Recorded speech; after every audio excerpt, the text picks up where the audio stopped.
Hello, and thank you for watching this recording, which was prepared in support of the OSU Organic Food, Farming, Education, and Research Program Winter Webinar Series. My name is Matt Kleinhenz. I'm an Extension Specialist with the Department of Horticulture and Crop Science, and I have been asked to address considerations in organic high tonal production, whether you are looking to start the process or to reach the next level of success in your existing one. In the next 15 or 20 minutes, we're going to take organic production and high tonal production separately from time to time. After all, these are the two major components of organic high tonal production. So it's important to understand them separately so that we understand how they can come together very well, or ways in which they will be not so complementary to each other as well. Open sky and open field open sky, open field, and high tonal are two locations where we can farm, and conventionally and organically are two ways in which we can farm. In other words, how we farm.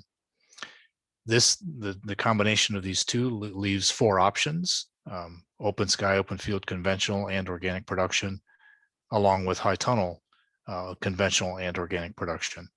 It's important from time to time to compare and contrast the four of these, so that we can best understand the one that's listed there at the bottom, organic high tonal production. Starting from the beginning, high tonals represent an opportunity to create a semi-controlled environment around the crop, whereas in open fields, outdoors, the environments near the crop are mostly uncontrolled. Of course, growers do take steps to try to exert some control over the near crop environment outdoors, but it's far less than what is possible in a high tonal, and the control that's possible in a high tonal, as you'll see in a few moments, is far less than what is possible in other settings as well. If you're unfamiliar with some of the major do's and don'ts or factors to consider when starting high tonal production, there's a series of 5 videos that will help you in that area. And if you'd like to learn more on the overall topic of high tonal, about the overall topic of high tonal and season extension, we recently completed a school involving 6 sessions held weekly from January to February. And all of those sessions were recorded, and you're able to view the recordings of not only the school, but also the reality checks and other videos that are being placed at the YouTube channel shown here, in case they benefit you. It's my understanding that people start or continue with high tonal production for any number of the 5 major reasons that are listed here. Possibly to make more money, to address their farm work or personal situation, to increase their efficiency, or increase the stability or predictability of their operation. Those 4 major categories, each with their respective details, often summarize the reasons why growers tend to start and continue with high tonal production. And as you'll notice in some of those, if you're familiar with organic production, some of those reasons are shared with it as well. But specific to our organic production, let's take a quick look at some ways in which it's defined and described. And for that, we can turn to the USDA National Organics Program, NOP. We can also turn to the Organic Farming Research Foundation, OFRF, and we can round out this step in our presentation with examples taken from the news media as well. What you'll see in the next several slides is that both the NOP and OFRF and the news media share descriptions and definitions of organic production involving components that are production practice related, legal, and labeling / consumer oriented perspectives.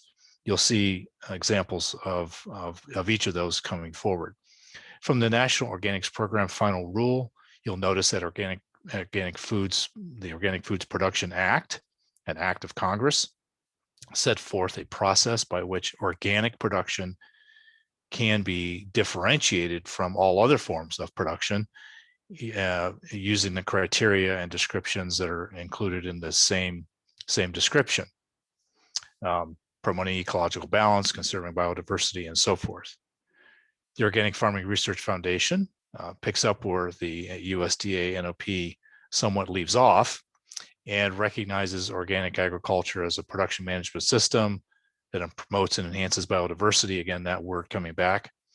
And it concludes, the OFRF concludes its description at the time with mentioning that organic is a labeling term that denotes products that are produced under the authority of the Organic Foods Production Act. In other words, a legal labeling perspective. One example of the way some aspects of the news members of the news media have described organic production is listed here, or shown here. Again, a labeling term, that word coming back around. Also, use of the word the phrases ecological balance, natural systems, integrating parts of the system into an ecological whole. But it goes on to say that organic agriculture cannot ensure that products are completely free of residues, but of course, steps are taken to minimize the pollution of air, soil, and water. And it describes the goal of organic agriculture as optimizing the health and productivity of interdependent communities of soil life, plants, animals, and people. Again, this is just a brief overview of what organic production, of how organic production has been defined and described. This is just one way of learning about organic production if you're somewhat new to it. But also, if you're not new to organic production, you have some experience, perhaps an interesting study in what others have said about the process. That's just one way of learning: definitions, descriptions, listening to people and studying it. But the other way of coming to learn something, of course, is through direct experience, and in your case, farming experience. What you do also is an amazingly effective teacher.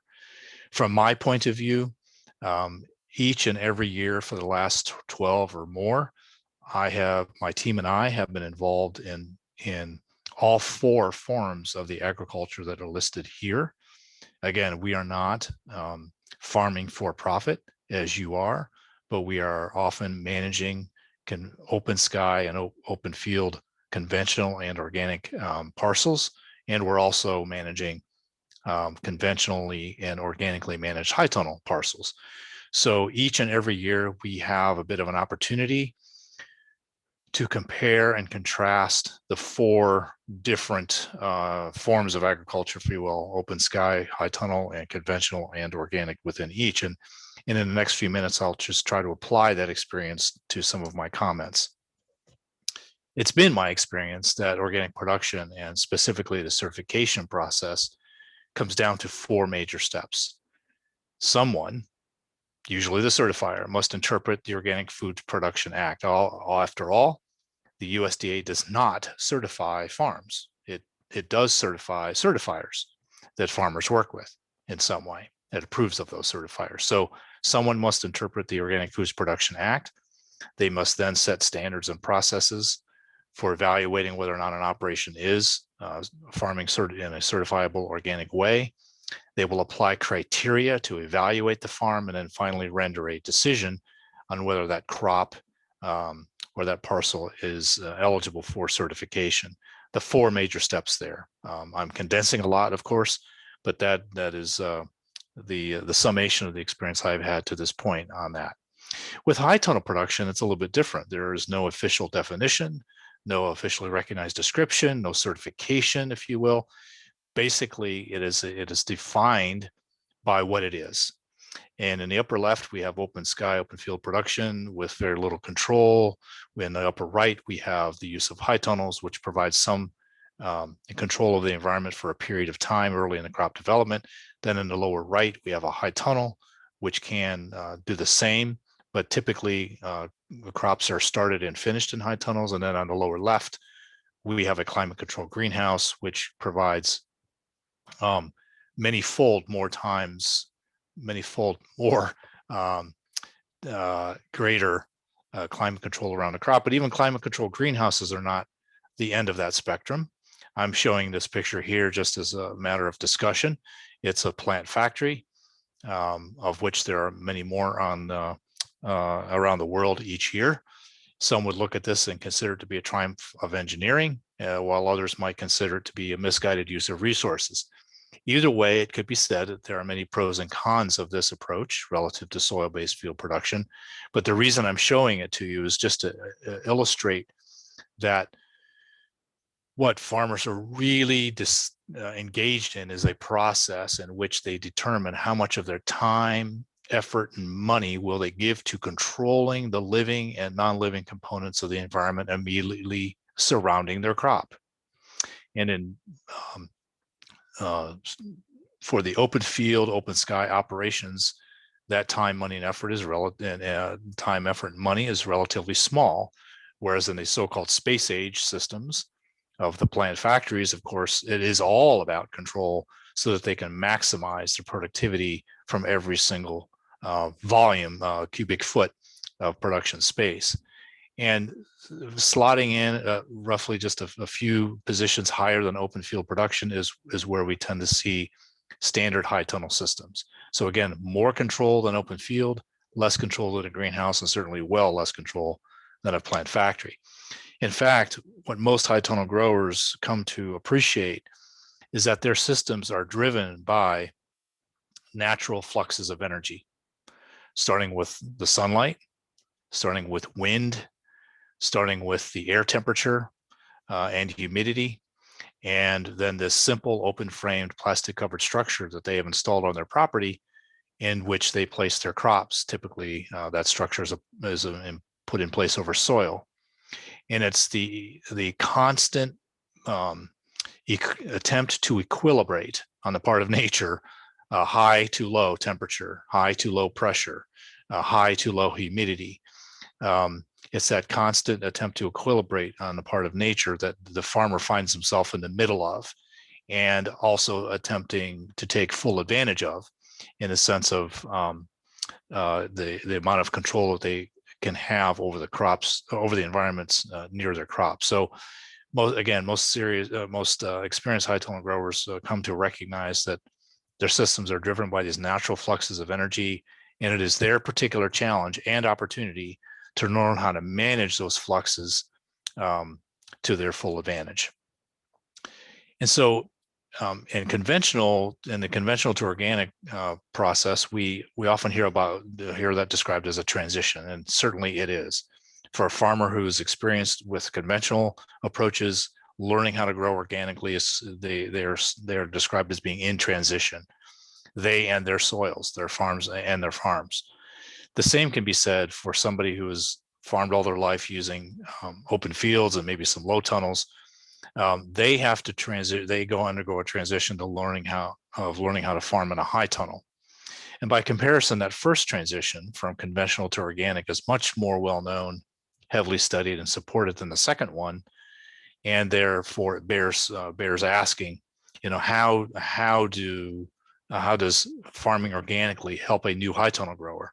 Or how would using a high tunnel help a new organic grower, for example? How do they both assist or complicate the other? How do they reinforce, and how do they antagonize each other? There's certainly areas of overlap between organic production and high tunnel production, but there are also areas of tension, if you will, where they may be working at slight odds with each other. From my perspective, specific to high tunnel production, it's all about the possible or typical environments within the high tunnel and the farmer's heightened investments and expectations around that operation. The environments are driven by, again, those natural fluxes of energy and the grower's skill at managing them. The heightened investments, of course, we did pay for the high tunnel. We pay for a number of things that go along with that. And with those comes also heightened expectations of much greater yield and quality, stability, predictability, all those items that we mentioned earlier on. So the high tunnel system, in my view, can be summarized as these possible, what environments are possible and typical, and what are the investments and expectations. With organic production, again, distilling, leaving out important detail, it often comes down to the inputs that are used and the major requirements for certification. What are they? What is allowable? What is not allowable? How do they work in concert with the crops and soils and other components of the system? What are their composition? What is their cost, and so forth? it often comes down to the inputs and the major requirements for certification. Now, here I've listed just a number of specific challenges that I've seen associated with organic high tonal production specifically. The crop rotation, because again, there's a requirement for rotation in high tonal and certified organic production. Maintaining the health or quality, health/quality or productivity of the soil is also a specific challenge for all high tonal growers, but organic high tonal growers may have a specific a need there as well. Meeting some of the crop nutrient needs that are required to maximize yield and quality, I think, is also a very specific challenge for organic high tonal growers. And limiting the onset, progression, or damage due to some plant diseases. Again, a challenge shared by all high tonal growers and all growers, whether they're farming open fields or in high tunnels. But specific to the organic high tunnel system, limiting the onset, progression, and damage due to some diseases stands out as a notable challenge. As far as partial solutions, again, because we don't have time to go into each and every challenge and into each and every solution in depth, I've chosen to list some of the major ones here. Consulting production guides is very important. Always testing the soil, applying an integrated crop or pest management principles and planning, applying or using appropriate interventions such as anaerobic soil disinfestation or solarization, being very keen on the choices of rotation and cover crops, as we'll see here in just a few moments, and the same with soil amendments, and to choose, if possible, different soil amendments every so often. After all, each amendment has its own composition. It is high in some components and low in other ones, and repeated applications of the same amendment is likely to create excesses or deficiencies and imbalances. That's why we're advocating mixing, if you will, not physically mixing, but alternating soil amendments if possible. Testing and treating the irrigation water if that's needed. Certainly, high tonal production is not alone in being prone to some soil compaction, so we may need to till deep. And traditionally, we always tell high tunnel growers that you want to keep the tunnel as dry as possible, and that the only water that is inside a tunnel should be water you place there by irrigation. But it may be necessary to flood the tunnel for reasons which we'll elaborate on in just a moment. We may need to move the tunnel, or more likely to choose a movable tunnel. We're unlikely to move a tunnel that was placed in one area and meant to stay there for decades to another one, but we can choose movable tunnels when needed. We may also want to remove the cover for one crop cycle or part of a crop cycle and fallow it, or we may use containers instead of the soil that is covered by the high tunnel. Again, all of these are partial solutions to the challenges that were shown earlier. And I'd like to conclude by highlighting one example of a specific challenge, nutrient management or mineral nutrition in a high tunnel, and the components that you may want to think about as you go forward. It starts, our explanation starts with recognizing that nutrient cycle. That means your farms and your crops are just merely layovers between the place where the nutrient is originating and where it is on its way to. And research and extension, we often talk about these as pools. So there's a collection, there's a pool of, in the soil, there might be a pool in the plant, there might be a pool in the air, actually, in some cases, but certainly a pool in the water. So the important part to recognize is that the nutrients are always moving from one pool to the next. And in some cases, they may not be easily or quickly made available again. They may go into one pool and sort of get stuck there, okay, and become unavailable to your crops. And this is why we're advocating for, as much as possible, applying a whole farm planning approach to nutrient management, specifically in the high tunnels situation, but generally across the farm as well. because, as you know, nutrients are added to and removed from the soil on the farm all the time. The tomatoes that are grown in this high tunnel will take up potassium, and those tomatoes will be sold, taken off the farm and sold, taking the potassium and all the other components of the tomato with them. One would have to ask then, well, where does the potassium come from that will replace the potassium removed by the tomato fruit? Also, when some of those nutrients are added, they what comes along with them is unwanted in the case of salts, for example. In other words, they're not pure potassium, not pure calcium, not pure nitrogen. There's usually a salt associated with the nutrient. And as you add the fertilizer or the compost or the manure, you're adding components that may be unwanted over time. Nutrients are taken up and then they're either exported or returned to the soil. By exported, I mean leaving the farm in the form of the produce that's being sold. And they may also be bound or immobilized. Again, that's getting locked into that pool, locked into the organic matter in the soil, or locked into the mineral fraction, somehow rendered unavailable to your crop. They may also leach, run off, and volatilize. They essentially evaporate. Ammonical nitrogen is an example of that volatilization action. So these are all ways that nutrients can be lost after they're applied or even before they're applied. So in a semi-enclosed setting, which is what a high tunnel is, compared to open field production, uptake and volatilization might be enhanced. In other words, they may go forth at a faster rate, but leaching and runoff might be less. So if you're farming both open field and high tunnel, it'd be important for you to keep in mind that your uptake and volatilization, leaching and runoff levels differ between your field operation and your high tunnel operation. Therefore, your high tunnel nutrient management plan needs to be slightly different than your field plan, even if this the same crop, because the demands are different. The leaching, runoff, uptake, utilization, and export and volatilization, they are all different between the two settings. So to use a one-size-fits-all approach in the high tunnel and the open field would be undercutting your opportunity. So I've just chosen to focus on nutrient management and organic high tunnel production. There are other topics which would have also served for this example, but I wanted to just draw out the importance of recognizing that relative to open sky and open field production, organic nutrient management in the high tunnel requires care in all of the areas that are listed here. And you could substitute disease management, you could substitute pest management, you could substitute irrigation management, you could substitute soil management for the same thing. The high tunnel system is a genuinely different one, therefore it needs special care in each of the areas.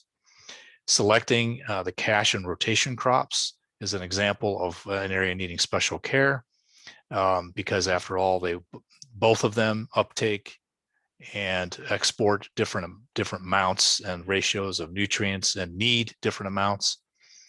The amendments that are applied to the soil, composts, manures, and the like, both green and animal manures, and the fertilizers that are selected and how they're managed need as much as possible to conform to the 4 R's, as we call them: the right composition, the right timing, the right rate, and the right placement. Examining the composition, knowing the composition of all the materials that are being applied to the high tunnel soil, knowing the best time to apply them or to incorporate the green manure or animal-based manure, knowing what rate to apply them, and of course knowing where to apply them. All of those are critical, and that is true for both the amendments and the fertilizers. And then finally, I'm mentioning that soil sampling and analysis also needs to be altered slightly for the high tunnel setting. And I list there in the URL, there's an article that explains a little bit of why it is important to adjust soil sampling and analysis for the high tunnel environment. The quick answer is that the high tunnel soils are different than the field soils, largely because the high tunnel soils are not experiencing rainfall, They're not experiencing snowfall. They're not experiencing freeze and thaw in the same way that open field systems are. They have entirely different temperature and moisture profiles, and we're applying usually different fertilizers and amendments and using a different rotation in the high tunnel than in the open field. Therefore, the soil sampling and analysis process needs to accommodate all of those differences relative to open field. So in summary, what I hope to have shared with you is a very effective overview of factors to consider in organic high tunnel production. Whether you are new to the process or whether you have some years of experience behind you, I hope that what I've shared here is useful to you. If you have any questions, comments that you would like to share, please do reach me directly. All of my contact information is listed here. And I wish you good luck going forward, and I hope to hear from you soon. Take care.